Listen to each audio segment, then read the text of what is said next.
उत्तराखंड में लोकसभा चुनाव की वोटिंग पूरी हो गई थी और कल सुबह 7 बजे से लेकर शाम के 5 बजे तक मतदान हुआ है। पूरे राज्य में 55.89% मतदान हुआ। हरिद्वार सीट पर सबसे ज्यादा 62.36% वोटिंग हुई, जबकि अल्मोड़ा में सबसे कम वोटिंग परसेंटेज सामने आया 46.9%, जो कि पिछले 2 लोकसभा चुनाव से कम वोटिंग प्रतिशत है। 2019 में 61.5% वोटिंग हुई थी, वहीं 2014 में 62.15% रहा वोटिंग परसेंटेज।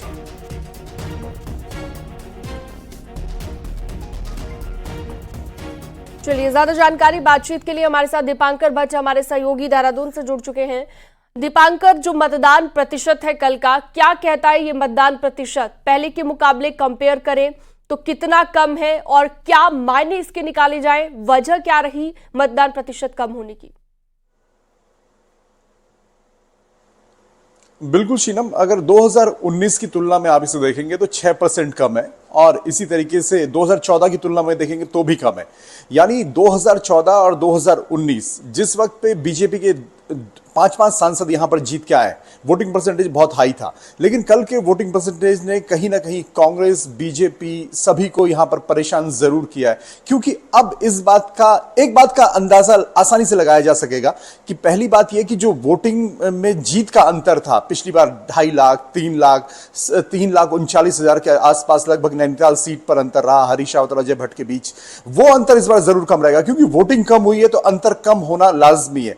अब बात आती है कि ये वोटिंग परसेंटेज जो कम हुआ है सभी सीटों पर, वो चाहे पौड़ी हो, अल्मोड़ा हो, हरिद्वार हो, नैनीताल हो या फिर जो 5वीं सीट टिहरी हो, यहां पर जो वोटिंग परसेंटेज कम हुआ है, अब पार्टियां इसकी अपना अपना आकलन करेंगी। लेकिन रिजल्ट के दिन तक खास तौर पर कुछ कहा नहीं जा सकता, लेकिन पार्टियां अपना आकलन इसमें जरूर करेंगी कि ये वोटिंग परसेंटेज कम क्यों है।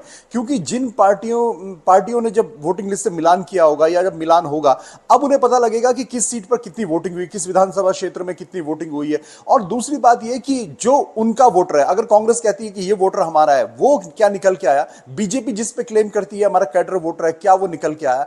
यूथ इस इलेक्शन में बहुत ज्यादा नजर नहीं आया है। तो क्या ये जो कमी है यूथ के वोटिंग कम करने की वजह से हुई है? ये बीजेपी और कांग्रेस को आकलन करना है। कम से कम 4 लोकसभा सीटों पर, हरिद्वार को अगर छोड़ दिया जाए, कि वहां पर क्योंकि सीधी टक्कर कांग्रेस और बीजेपी के बीच है। दूसरी बात कि वहां पर मुस्लिम मतदाता या दलित इतना बड़ा फैक्टर नहीं है। हरिद्वार सीट की अगर मैं स्पेशली बात करूं तो हरिद्वार में 11 विधानसभा क्षेत्र हरिद्वार डिस्ट्रिक्ट में है और 3 उसमें देहरादून के हैं। इनमें अगर आप देखेंगे तो इसमें बीजेपी के जहां पर विधायक है वहां वोटिंग कम हुई है, जबकि जहां कांग्रेस और बीएसपी के विधायक हैं वहां वोटिंग 60% से भी अबव हुई है। तो क्या मुस्लिम और दलित ने यहां पर कांग्रेस और बीएसपी के फेवर में वोट किया है? अगर कांग्रेस और बीएसपी के फेवर में वोट किया है और बीजेपी की सीटों पर वोट कम है, तो क्या वो जो अंतर है वो कम होगा? और यहां पर बड़ा ट्रायंगल बना है, तो इसलिए हरिद्वार सीट में बड़ा स्पेशल देखना होगा रिजल्ट वाले दिन 4 जून को, कि वहां पर किसके साथ कौन वोटर गया। और कांग्रेस और बीएसपी की सीटों पर ज्यादा वोटिंग बताती है कि कहीं ना कहीं वो अपने वोट को खींचने में कामयाब यहां पर रहे हैं। इसकी व्याख्या अलग अलग हो सकती है, राजनीतिक विश्लेषक कुछ कर सकते हैं, कांग्रेस अपने लिहाज से, बीजेपी अपने लिहाज से, इस पर हम कोई कमेंट नहीं करेंगे, लेकिन जो पिक्चर नजर आती है। इसी तरीके से अल्मोड़ा में हम गए भी थे और न्यूज 18 वहां पर पहुंचा था। अल्मोड़ा में दोनों कैंडिडेट पुराने हैं, 2009 से लगातार लड़ रहे हैं, वही चेहरे सामने। वहां पर एक ही फैक्टर जो असरदार था वो था प्रधानमंत्री नरेंद्र मोदी का नाम। तो प्रधानमंत्री नरेंद्र मोदी के नाम पर सबसे कम वोटिंग अल्मोड़ा में फिर से हुई है। लोगों का वहां पर यही कहना था कि वोटिंग कम होने की एक बड़ी वजह अल्मोड़ा में यह रहती है कि दोनों चेहरे वही पुराने। तो कई बार वोटर इस बात से भी नहीं आता कि जब चेहरे वही पुराने चेहरे बार बार हर बार 2009 से 2024 तक दिख रहे हैं तो उनके नाम पर क्यों वोट करें। लेकिन हाँ, कई वोटर ये भी होते हैं यानी कि दीपांकर कह सकते हैं कि एंटी इनकम्बेंसी भी कहीं ना कहीं, आपने जैसा अल्मोड़ा का जिक्र किया, बार बार चेहरे सामने आते हैं, वो भी एक वजह हो सकती है। इसके साथ ही कुछ जगहों पर हमने देखा मतदान का बहिष्कार करते भी लोग नजर आए, नाराजगी थी, लोगों में गुस्सा था, ये भी एक वजह हो सकती है, थोड़ा बहुत वोटिंग परसेंटेज जिसकी वजह से कम हुआ हो। बिल्कुल, जिस तरीके से आपने कहा नाराजगी बहुत बड़े लेवल पे नहीं कह सकते, क्योंकि जिन मुद्दों को लेकर नाराजगी थी, चाहे सड़क ना बनने को लेकर या दूसरे मुद्दे, वो राज्य सरकार के पास आते हैं। ऐसे मुद्दे जब 2027 का चुनाव आएगा, वो 2027 में जरूर विधायक को लेकर की नाराजगी होती है। सरकार जो है उसके विधायक होते हुए आपने काम किया या नहीं किया, एक नाराजगी होती है। आप अगर दूसरी पार्टी के विधायक हैं, तब आपने उस क्षेत्र में किस तरीके से काम किया, उसका आकलन फिर दूसरे तरीके से किया जाता है।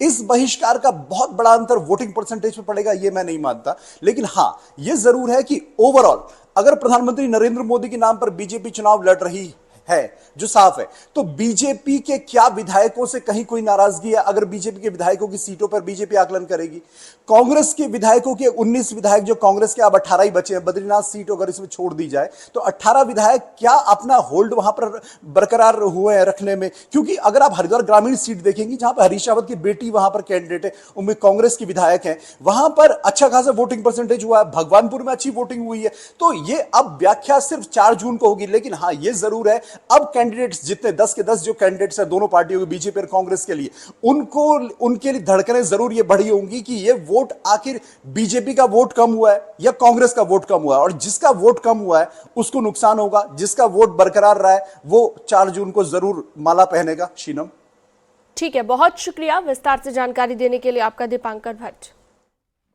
आगे बढ़ते हैं। उत्तराखंड की 5 सीटों पर मतदान हो चुका है। अब वोटिंग के बाद पोलिंग पार्टियां लौटने लगी थी, जबकि कल की तस्वीर हमने आपको दिखाई थी।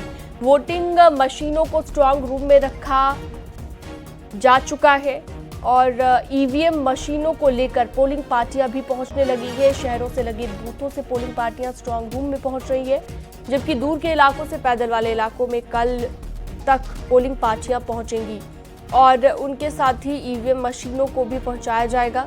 ईवीएम मशीनों को लोकसभा के हिस्सा स्ट्रांग रूम में रखा जाएगा और 4 जून को इनको निकाला जाएगा। 4 जून को पूरे देश के साथ मतगणना होगी और उसके बाद विजेता का ऐलान किया जाएगा।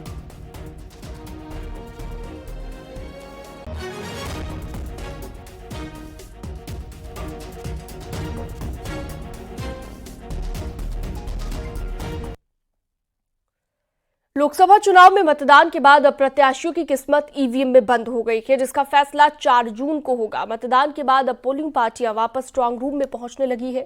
प्रदेश में 11,729 पोलिंग पार्टियां हैं जिन्होंने मतदान करवाया था। वहीं स्ट्रांग रूम में ईवीएम की सुरक्षा के लिए 3 लेयर प्रोटेक्शन सुरक्षा में रखी जाएगी।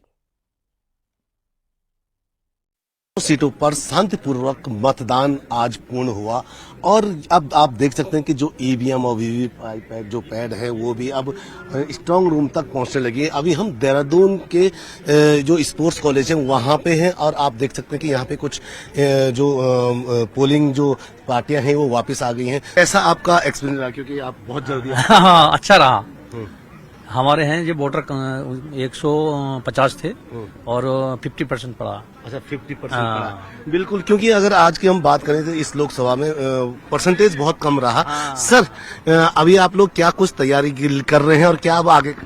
एक्चुअली ये जो डॉक्यूमेंटेशन का वर्क होता है तो उनकी जो सीलिंग हम लोग मशीनों को सील करने के बाद डॉक्यूमेंट सबमिट करने होते हैं। तो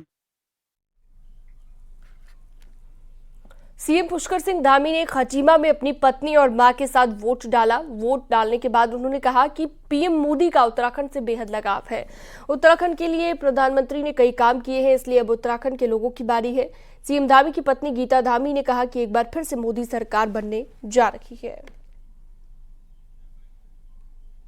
नहीं, देखिए, हमारे प्रधानमंत्री मोदी जी ने पूरे देश के अंदर एक जो वर्क कल्चर लाया है वो सब सामान्य व्यक्तियों के लिए, आम व्यक्तियों के लिए, सबके लिए एक समान व्यवस्था हो और उस व्यवस्था का हम सभी को पालन करना चाहिए। और मैं भी आया हूँ, अच्छा लग रहा है आज यहाँ पर, चूँकि मैं इसी विद्यालय से पढ़ा, यहीं से निकला, तो आज सब लोगों से मिलने का अवसर भी है।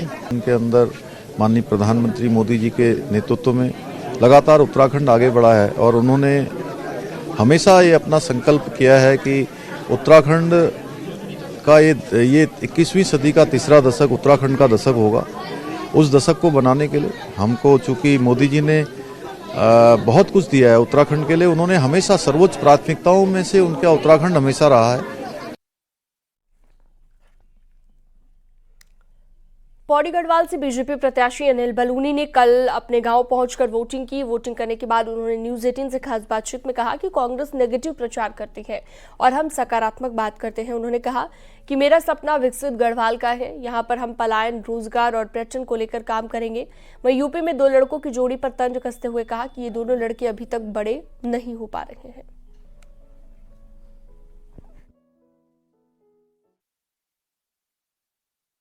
करने की स्थिति में कांग्रेस खत्म हो चुकी है। कांग्रेस 5 प्रत्याशी कांग्रेस के चुनाव लड़ना नहीं चाहते, जबरदस्ती लड़ाए गए हैं। और ये कांग्रेस का दुर्भाग्य है कि नेगेटिव प्रचार करते हैं, हम सकारात्मक प्रचार करते हैं और जनता ने हमारे सकारात्मक प्रचार को वरीयता दी है। हरिद्वार से बीजेपी प्रत्याशी त्रिवेंद्र सिंह रावत ने भी अपने मताधिकार का इस्तेमाल किया। देहरादून में त्रिवेंद्र सिंह रावत ने वोट डाला और टिहरी लोकसभा सीट में त्रिवेंद्र सिंह रावत का वोट था और टिहरी सीट पर त्रिवेंद्र सिंह रावत ने वोट कास्ट किया है।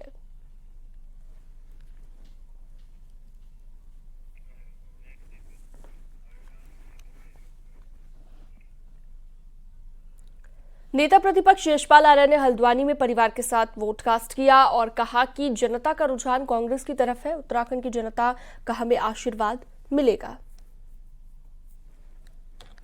श्रीनगर के लिए वोट पड़ा है, किस तरह से देख रहे हैं रुझान और मतदाताओं की किस तरीके से रुझान है?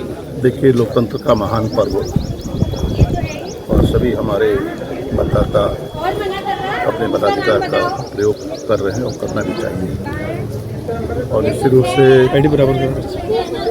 जनता को फैसला करना है। और मुझे विश्वास है कि कांग्रेस के पक्ष में हमारे महान मतदाता अपना मतदान करेंगे और उत्तराखंड में भी सभी जो हमारे प्रत्याशी हैं कांग्रेस के, उनके पक्ष में मतदान करेंगे और हमें अपना आशीर्वाद।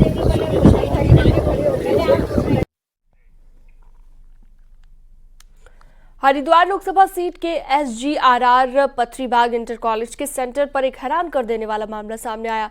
यहां पर एक महिला को वहां पर ड्यूटी करने के दौरान तैनात कर्मचारियों ने वोट करने से रोका क्योंकि BLO की सरकारी फाइल में महिला को मृतक बताया गया है, जबकि वो महिला जीवित है।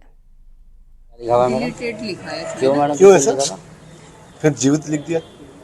वो तो लिखवाया या तो नाम हटवाया होगा ना, तब हुआ। नहीं मैम, नहीं, मेरी शादी को 10 साल हो गए, मैं 10 साल से वोट दे रही हूँ। किसी ने बोला होगा तभी हटाया। वही तो।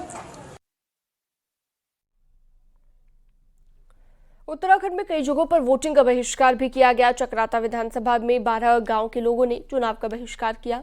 गांव के लोग मतदान करने नहीं गए। लोगों को समझाने के लिए प्रशासन की टीम भी पहुंची, लेकिन लोगों ने वोटिंग करने से इनकार कर दिया। 12 गांव के लोगों ने सड़क नहीं बनने से नाराज होकर मतदान का बहिष्कार किया है।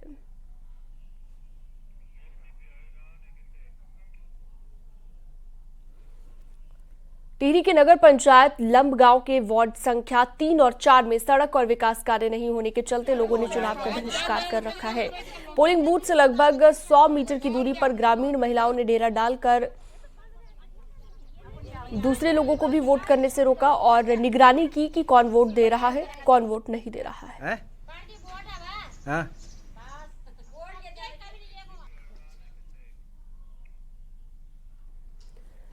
नैनीताल के जलाल गांव के लोगों ने भी मतदान का बहिष्कार किया। ग्रामीण पोलिंग स्टेशनों पर मतदान के लिए नहीं गए और ग्रामीण 2 साल से मतदान केंद्र को गांव में ही बनाने की मांग कर रहे हैं और मूलभूत सुविधाएं नहीं होने से नाराज होकर गांव वालों की ओर से ये कदम उठाया गया। नैनीताल से 26 किलोमीटर दूर इस इलाके में मोबाइल सिग्नल की भी काफी दिक्कतें हैं।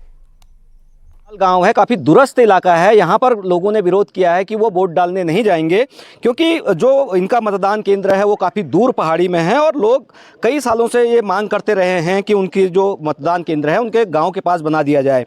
किस तरह की डिमांड है, क्यों आप वोट नहीं कर रहे? हम सर इसीलिए नहीं कर रहे हैं, हमने विगत वर्षों से बहुत बार आवाज़ उठाई। इस बार हमने विधायक जी को भी दिया था, दो लेटर दी थी। हमारे पास में प्राइमरी स्कूल है, यहाँ हम बूथ की मांग कर रहे हैं। इसलिए सरकार कह रही है कि आप वोट डालें, सही सरकार चुनें, लेकिन वोट डालना तो अधिकार है आपका, वोट को क्यों जाया कर रहे हैं? सर एक चीज़ है, दिगर हमारे मतलब इन 5 सालों में हमें एक पैसे की यहाँ पर कोई फायदा नहीं हुआ। न हमने किसी विधायक को देखा न किसी सांसद को देखा यहाँ पे। और यहाँ से वोट देने के लिए हम 3 किलोमीटर गए। नाम हमारा नहीं आता। कितने सालों से आपकी डिमांड रही है? हमारी तो 7-8 साल से 5-7 साल से 5-7 साल से तो हम लगे ही हैं, लेकिन इस बार भी हम काफ़ी लगे थे, नहीं कर पाए, ये मतलब हमें बूथ नहीं दे पाए। आमा वोट डालना जरूरी थी, सरकार चुनना थी, किला नहीं डालमा वोट केला तो हमारा आई नहीं रहा बूंद वाल क्या मांग छू तुम्हारे से मांगो हो या केला। लोकतंत्र के पर्व देवभूमि में अलग अलग रंग लोकतंत्र के पर्व वाले दिन दिखाई दिए। कई जगह पर नवविवाहित जोड़ों ने वैवाहिक जीवन की शुरुआत से पहले मतदान किया और लोकतंत्र के महापर्व में अपनी सहभागिता निभाई।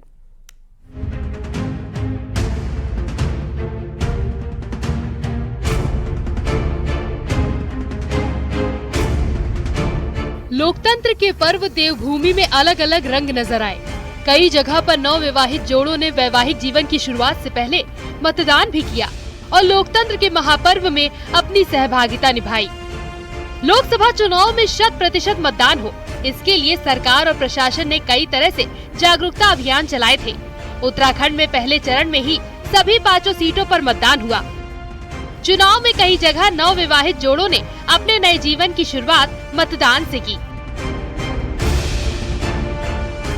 टिहरी के PWD बूथ पर एक नव दंपत्ति पहुंचे और अपने मताधिकार का प्रयोग किया, तो टिहरी के ही तिवाड़ गांव में भी विदाई से पहले विवाहिता ने अपने पति और रिश्तेदारों के साथ पहुंची और मतदान में हिस्सा लिया।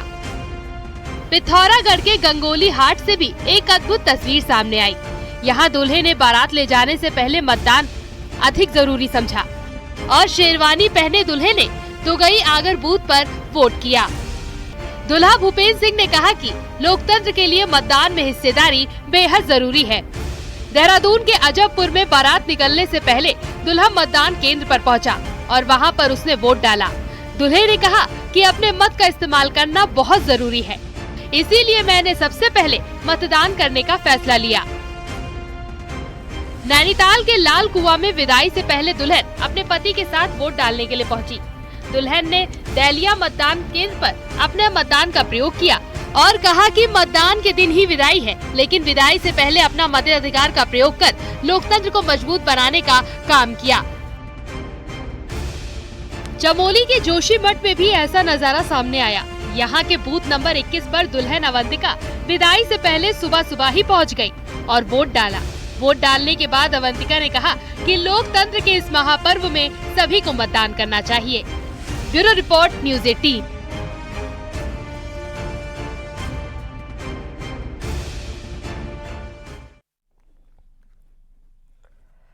फिल्म अभिनेत्री उर्वशी रौतेला ने कोटद्वार में सीतापुर स्कूल में बने पोलिंग बूथ में पहुंचकर अपना वोट कास्ट किया। उर्वशी के साथ उनके पिता मनबर सिंह और मां मीरा रौतेला भी वोट डालने के लिए पहुंची थी। उर्वशी रौतेला ने कहा कि उन्होंने विकास के लिए वोट किया है और साथ ही कहा कि उत्तराखंड से ही उनकी पहचान है और जब भी चुनाव होते हैं वोट कास्ट करने के लिए अब वो अपने घर उत्तराखंड जरूर आती हैं। हाँ, वोटर मार्क।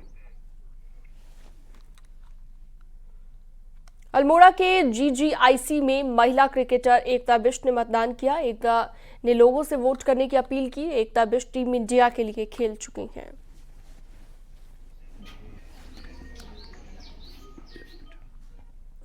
चुनाव में अलग अलग रंग देखने को मिले। टिहरी लोकसभा के उत्तरकाशी में 108 साल के बुजुर्ग ने मतदान केंद्र तक पहुंचकर मतदान किया। मालना गांव में 108 साल के शेरदास को डंडी कंडी के सहारे बूथ तक लाया गया। जिले के सबसे उम्रदराज शख्स ने यहां पर वोटिंग की। इससे पहले फूलमाला पहनाकर उनका स्वागत किया गया। समाज कल्याण अधिकारी भी वहां पर मौजूद रहे।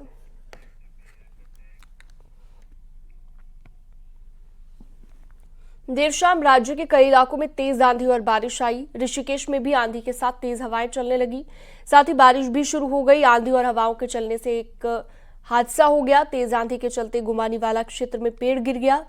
पेड़ की चपेट में एक स्कूटी सवार शख्स आ गया, जिसकी मौके पर ही मौत हो गई।